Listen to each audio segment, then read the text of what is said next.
बिस्मिल्लाहिर्रहमानिर्रहीम। Welcome to research pedia channel. दोस्तों, आज मैं आपको क्वेश्चनेयर की डेटा एंट्री सिखाऊंगा। इसमें मैं जो पहला पार्ट है वो कवर करना चाह रहा हूँ। अपनी लास्ट वीडियो में मैंने आप लोगों को बताया था कि एक स्टैंडर्डाइज क्वेश्चनेयर किस तरह का होना चाहिए, क्योंकि अगर आप डेटा एंट्री करना चाह रहे हैं तो आपके क्वेश्चनेयर का स्टैंडर्डाइज होना ज़रूरी है।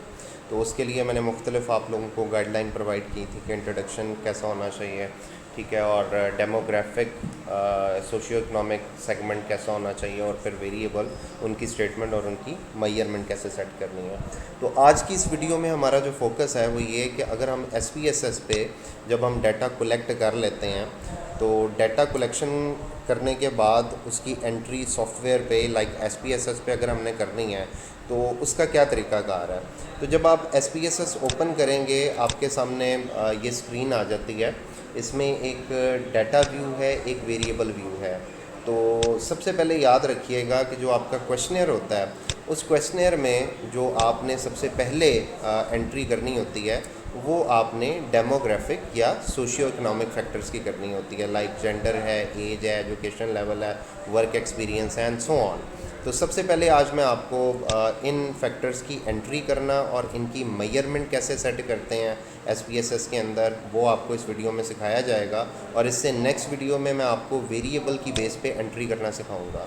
तो दोस्तों, आपने सबसे पहले वेरिएबल व्यू पे चले जाना है और यहाँ पर जाकर जो आपका पहला डेमोग्राफिक फैक्टर है वो आपने एंटर कर देना है। लाइक यहाँ पे जेंडर है as a first demographic factor, इसको यहाँ पर जाकर राइट डाउन कर लें, ठीक है।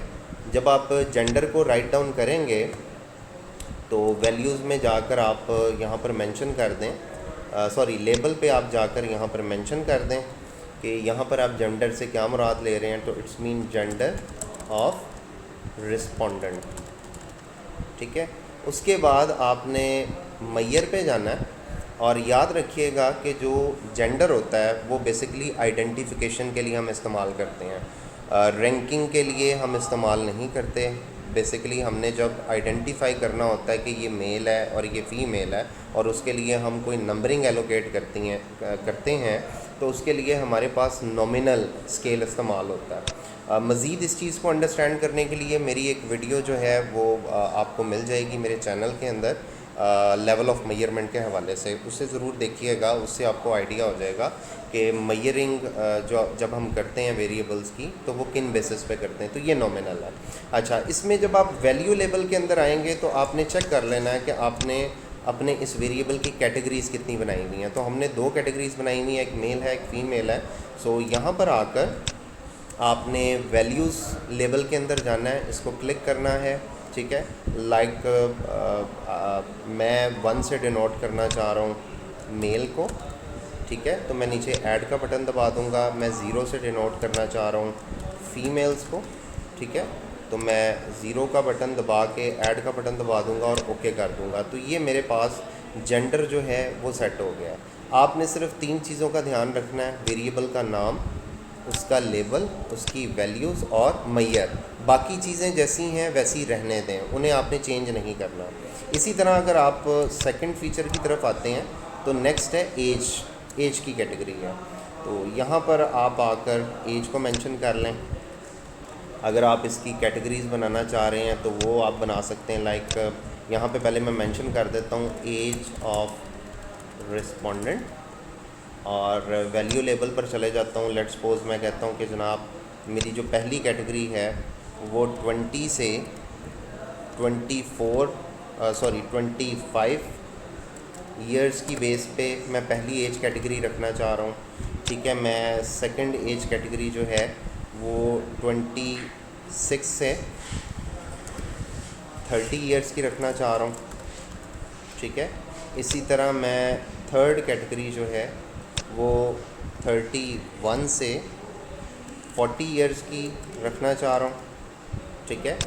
और फोर्थ कैटेगरी में रखना चाह रहा हूँ जी 41 से 50 ईयर्स की, ठीक है। इसी तरह मैं फिफ्थ कैटेगरी जो है वो रखना चाह रहा हूँ मोर देन 50 ईयर्स। वैसे इसके लिए एक आप ग्रेटर देन का साइन भी यूज़ कर सकते हैं। आप ग्रेटर देन का साइन इस तरह से यूज़ कर लें 50 ईयर्स, तो ये ज़्यादा इजी हो जाएगा। तो ये एज की कैटेगरीज बन गई, जो बंदा जिस कैटेगरी में फॉल कर रहा है उस लिहाज से आप उसको नंबर डिनोट कर सकते हैं। अच्छा, अब क्योंकि अगर आप गौर करें तो हर age category previous age category से ग्रेटर है। जब हर नेक्स्ट कैटेगरी प्रीवियस कैटेगरी से ग्रेटर होती है ना, तो ऐसी सूरत में जो मैयर है वो ऑर्डिनल स्केल बनता है, क्योंकि ये आप एक ऑर्डर सेलेक्ट कर रहे हो। ठीक है कि 1 से मुराद सबसे स्मॉलेस्ट एज कैटेगरी है, 2 से मुराद उससे ग्रेटर है, 3 से मुराद उससे ग्रेटर है। तो जब आप एक ऑर्डर डिज़ाइन कर रहे हैं, आपके माइंड में एक ऑर्डर चल रहा है कि आप हर नेक्स्ट कैटेगरी को प्रीवियस कैटेगरी से जो है वो ग्रेटर करना चाह रहे हैं, तो रिमेंबर दिस थिंग कि जो आपका मैयर है वो ऑर्डिनल होना चाहिए। इसी तरह जो नेक्स्ट है अगर हम उसको देखें तो नेक्स्ट हमारे पास एजुकेशन लेवल के नाम से एक मौजूद है कैटेगरी। ठीक है, तो हम यहाँ पर एजुकेशन, अच्छा ये भी यहाँ पे मैं बताता चलूँ कि अगर आपका कोई वेरिएबल 2 लफ्ज़ों पर मुहित हो या 2 से ज़्यादा वर्ड्स की फॉर्मेशन पे बनता हो, तो आपने शिफ्ट दबा कर जो है वो डैश का बटन प्रेस करना है और उसके बाद सेकंड वर्ड आपने लिखना है। तो ये एजुकेशन लेवल इस तरह से लिखा गया है। लेकिन अगर आप बग़ैर डैश के जो है ये वर्ड लिखने की कोशिश करेंगे तो ये एरर दे देगा SPSS। ठीक है, तो यहाँ पे मैं लिख देता हूँ एजुकेशन लेवल ऑफ रिस्पोंडेंट। ठीक है, उसके बाद मैं चेक कर लेता हूँ कि मैंने कैटेगरीज़ कितनी बनाई हुई हैं। तो मैंने 3 कैटेगरीज़ जो हैं वो एजुकेशन लेवल पे बनाई हुई हैं।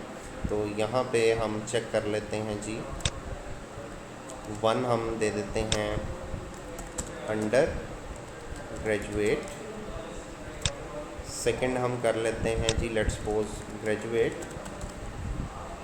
और थर्ड हम कर लेते हैं पोस्ट ग्रेजुएट। अगर आपकी रिसर्च बेस्ड रिसर्च जो है वो इसके अलावा भी किसी एजुकेशन लेवल को सपोर्ट करती हो तो वो भी आप एंटर कर सकते हैं। यहाँ पे तो जस्ट एज ए एग्जांपल मैं बता रहा हूँ। अच्छा, यहाँ पे भी अगर आप लोग नोटिस करें तो हर नेक्स्ट जो पार्ट है वो प्रीवियस पार्ट से जो है वो हायर होता जा रहा है। तो जब हर नेक्स्ट पार्ट प्रीवियस पार्ट से हायर होता जाए तो इसको हम कहते हैं कि यहाँ पे हमें ऑर्डर सेलेक्ट करना पड़ रहा है या रैंक डाउन करना पड़ रहा है। यानी यहाँ पे 1 जो है वो सबसे लोवेस्ट कैटेगरी बन जाएगी और 3 सबसे हाईएस्ट कैटेगरी। तो जब आप ऑर्डर के लिहाज से, रैंक के लिहाज से कैटेगराइजेशन करते हैं तो ऑर्डिनल स्केल है। ठीक है, यहाँ पे हम इसकी वैल्यू लेबल्स हमने अभी आई थिंक यहाँ पे, हाँ जी यहाँ पे हमने वैल्यू लेबल बनाना था। 1 stand for under graduate, 2 stand for graduate and 3 stand for post graduate. वो आई थिंक मैं सेव नहीं उसे कर पाया, सो नो इशू। ओके का बटन दबा दें, अब ये सेव हो गया। इसी तरह नेक्स्ट अगर आप वेरिएबल पर आएँ तो नेक्स्ट वेरिएबल है वर्क एक्सपीरियंस के नाम से। यहाँ पे भी हमारे पास जी ठीक है वर्क एक्सपीरियंस है। ये भी 2 वर्ड्स पे जो है इसकी फॉर्मेशन हो रही है। सो यहाँ पर आकर मैं लिखूँगा वर्क, शिफ्ट दबाकर डैश का बटन, एक्सपीरियंस। ठीक है जी, तो इधर आकर लेबल में आप मेंशन कर देंगे वर्किंग एक्सपीरियंस ऑफ रिस्पोंडेंट। यहाँ पर आकर आप मेंशन कर दें लाइक इधर हम चेक कर लेते हैं कैटेगरीज। पहली कैटेगरी है 3 to 5 ईयर्स की। ठीक है, बेशक यहाँ से आप इसको कॉपी कर लें। 1 ये पेस्ट हो गया।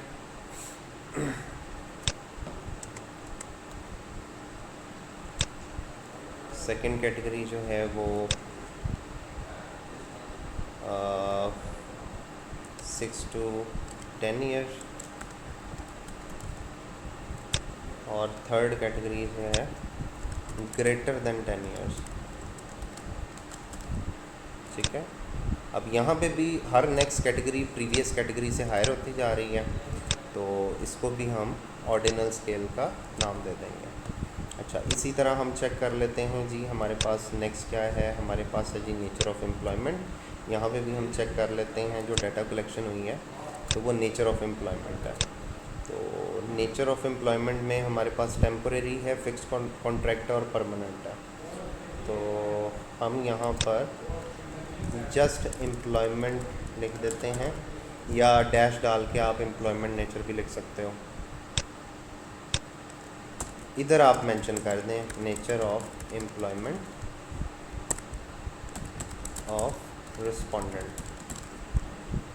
ठीक है जी। यहाँ पर आप आएंगे, वन से मुराद है जी लाइक अगर हम यहाँ पे चेक करें तो वन से मुराद है टेम्पोरेरी,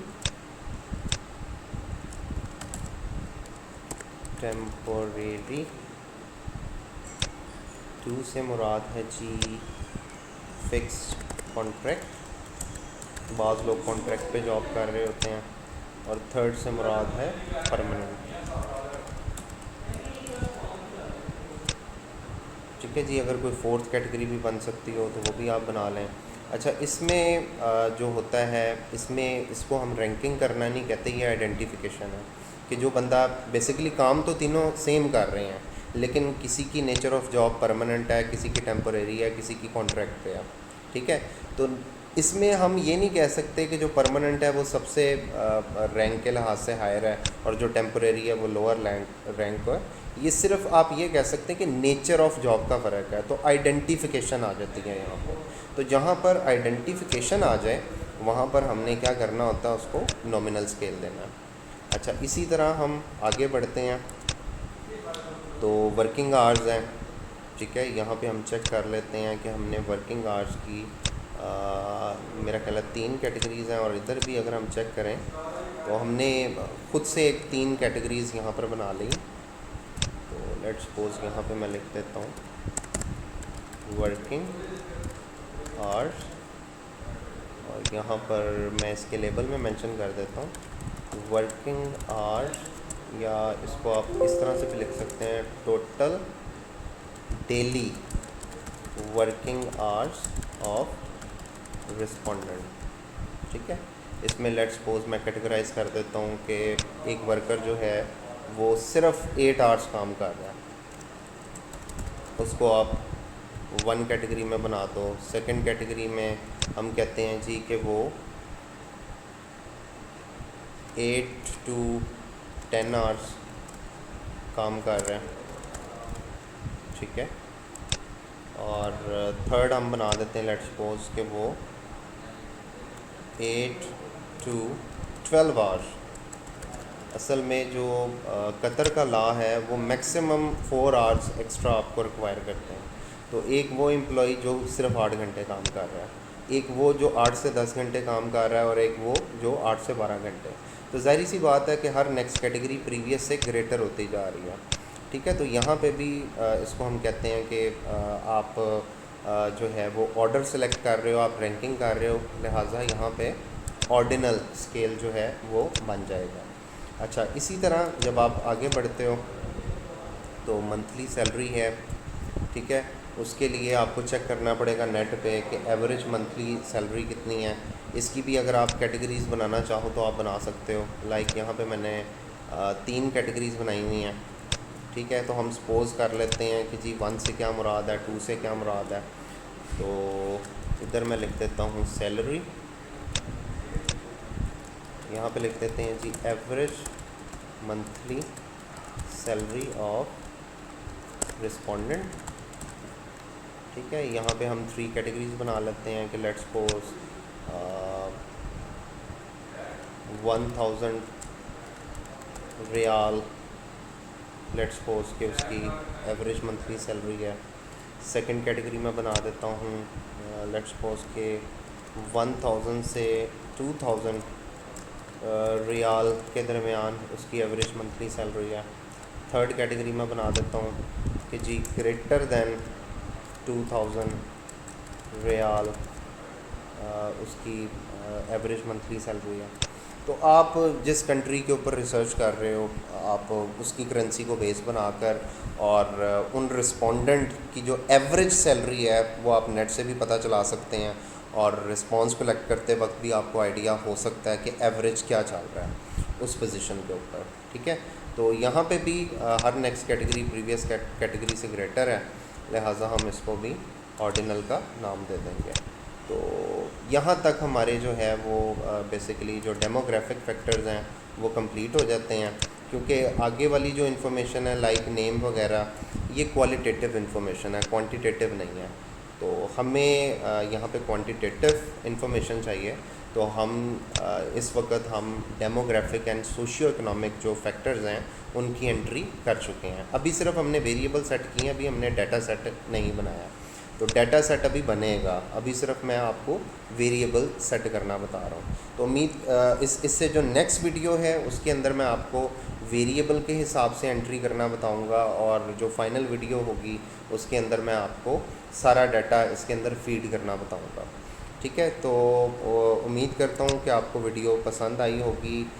लाइक कमेंट ज़रूर कीजिएगा। अगर आपने चैनल को सब्सक्राइब नहीं किया हुआ तो चैनल को सब्सक्राइब भी कीजिएगा। Thank you.